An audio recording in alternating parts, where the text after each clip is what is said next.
following program is a production of Hō'ike Kauaʻi Community Media. Aloha, Kauaʻi. So, what did you do last weekend? Well, I know what Hō'ike producer Max Richardson did. He went to the 46th Annual Visitor Industry Charity Walk, which is the largest single-day fundraiser in the whole entire state.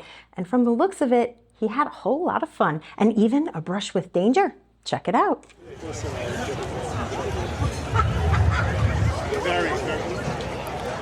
It's 6:45 in the morning, so my screen persona isn't all the way on yet.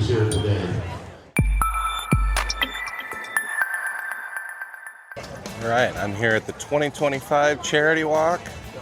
We're doing the opening ceremonies and celebrations. We're getting ready to walk on this thing. Hō'ike's unofficial mascot, Pixel, was supposed to join me today, but she had other commitments, namely that I forgot to pick her up on my way here this morning because I was really tired. So it's just me today.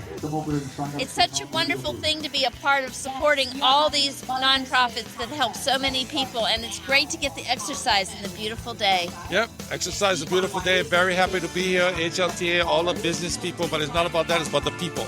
And we gather here, we're going to take that walk and enjoy each other's company, and very happy. So mahalo and aloha. Aloha.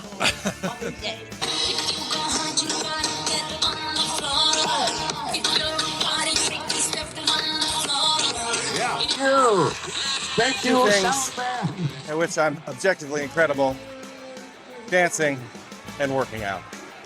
And we're off. Everyone seemed to get off to a bit of a slow start, but we got there. Eventually.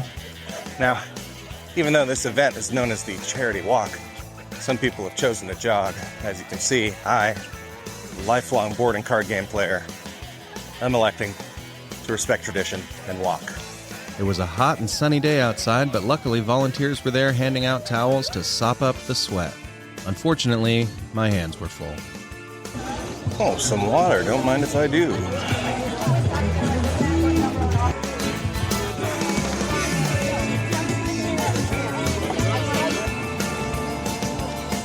Ooh. The event even seemed to be popular with the local wildlife.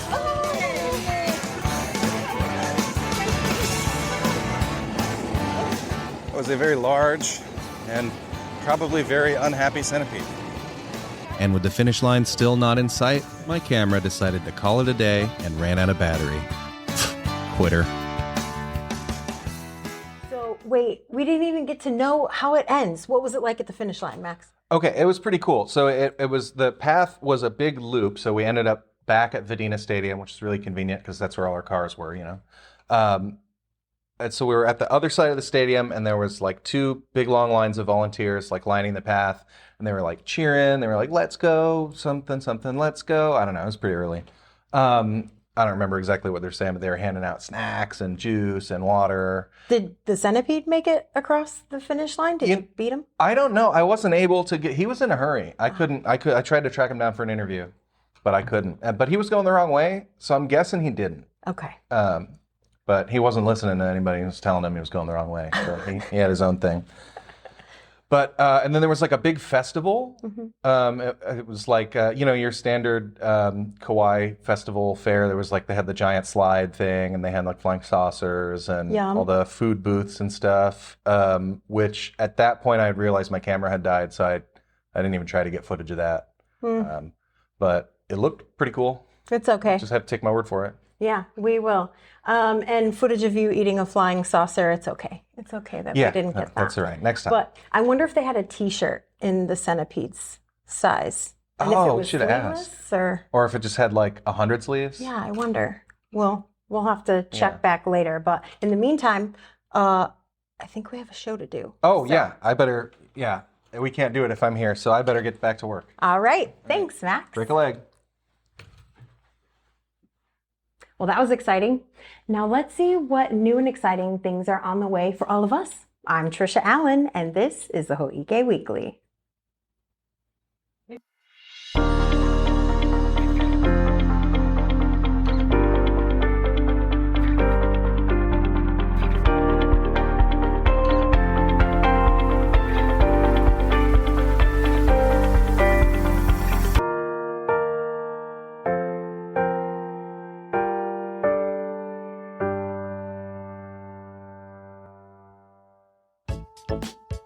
Well, there's no reason to keep you waiting. Here's a list of Kauaʻi's upcoming events. Community input is at the heart of East Kauaʻi's future, and a new series of focused workshops is opening the door for deeper conversations.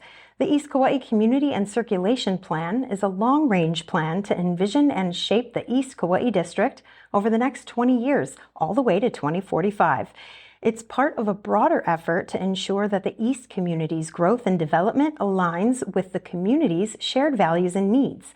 The first session, covering climate change and hazards, is scheduled for Monday, May 13th from 4:30 p.m. to 7 p.m. at the Kalu Economic Resilience Center, followed by a workshop on natural, cultural, and historical resources on May 29th in Aloha. Additional sessions on housing, transportation, and recreation are scheduled through the summer. Scan our QR code to get all the details. May 13th is also the second Tuesday of the month, and that means it's Puppy Hour at Hale Līhu. The Kauaʻi Humane Society will be on site at 4286 Rice Street with adorable and, more importantly, adoptable puppies to snuggle and play with from 11 a.m. to 1 p.m. This event is not only incredibly cute, it's also open to the public and no registration is required. Scan our QR code or visit downtownlihui.com for details. Did you know that May is Older Americans Month? Well, now you do. And on Thursday, May 15th, the Agency on Elderly Affairs will hold the Older Americans Award Ceremony at the Outrigger Kauaʻi Beach Resort and Spa in Līhui. This year's theme, Flip the Script on Aging, emphasizes a shift in public perception of aging by challenging stereotypes and highlighting purpose and connection. This open event that anybody can attend begins at 9 a.m. and will recognize 10 outstanding individuals for their contributions to the community, with 2 of them being selected to represent Kauaʻi at the State Recognition Ceremony on June 13th in Oahu. Scan our QR code to get specifics. A morning of powerful words and creative expression is on the horizon at the Multicultural Speech Festival, which is happening also on May 15th at the KCC Performing Arts Center. Starting at 9 a.m., students from across the island will take the mic to share poetry, storytelling, choral readings, and even some original speeches. It's a celebration of voice, culture, and the stories that connect us all. Scan our QR code for details. Well, our friends over at the Kauaʻi Community Players are gearing up for their latest performance. The Broadway classic Cabaret is coming to Kauaʻi beginning May 16th. We caught up with director Jim Ballantyne and the rest of the cast, some of whom may look familiar, to see how this powerful story is coming to life right here on Kauaʻi. Nobody's naked, right?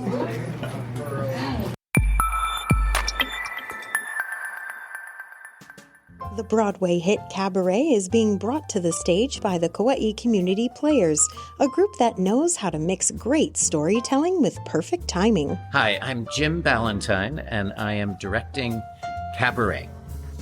Well, Cabaret has, of course, a storied past. It first came out 50 years ago on Broadway, and it has had many revivals since then. We felt that this play needs to be done now just because all of the things that were happening 100 years ago are happening again, and there's great disruption in society, and we felt like Cabaret would be the perfect antidote for that. Let's get acquainted with some of the cast. I'm Allegra Gaines, and I'm playing Sally Bowles. My name is Teddy Rose, and my character's name is Cliff Bradshaw.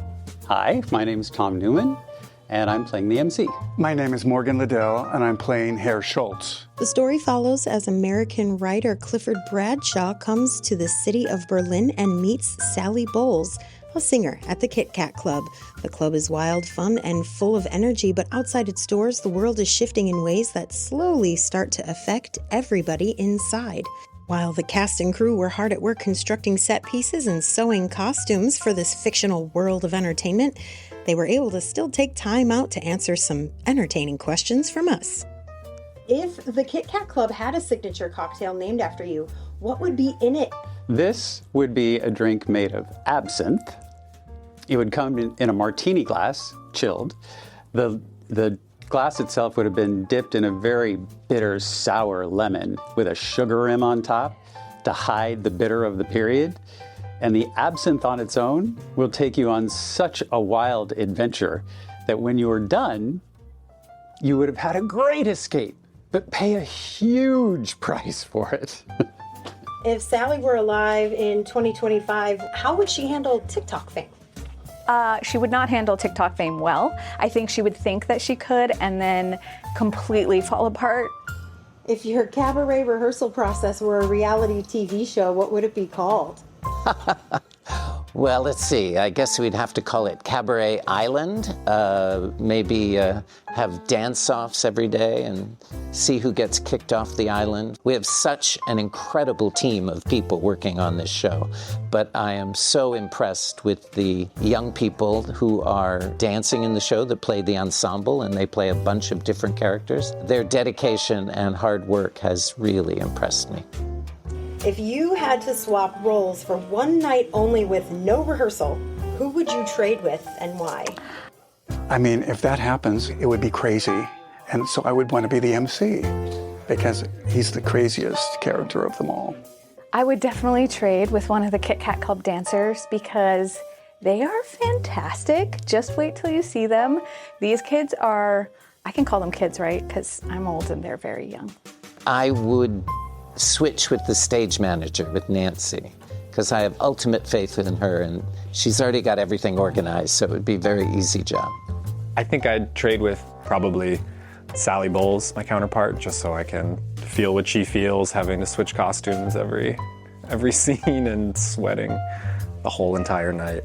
So Cabaret opens on May 16th, and the run is for 3 weekends only. The last show will be on June 1st. For more information, go to kauaicommunityplayers.org, and there you'll find more about the production. The stage is set at Hilton Garden Inn at Wailua Bay as the 2025 Kauaʻi Songwriters Music Festival returns on May 16th and 17th. Workshops for aspiring songwriters run both days, leading up to a concert on Saturday night featuring standout performances by artists like Jason Bloom, Michael Ruff, Eli Smart, Olivia Ruff, and more. The concert runs from 5:30 till 9:30 p.m. with doors opening at 5.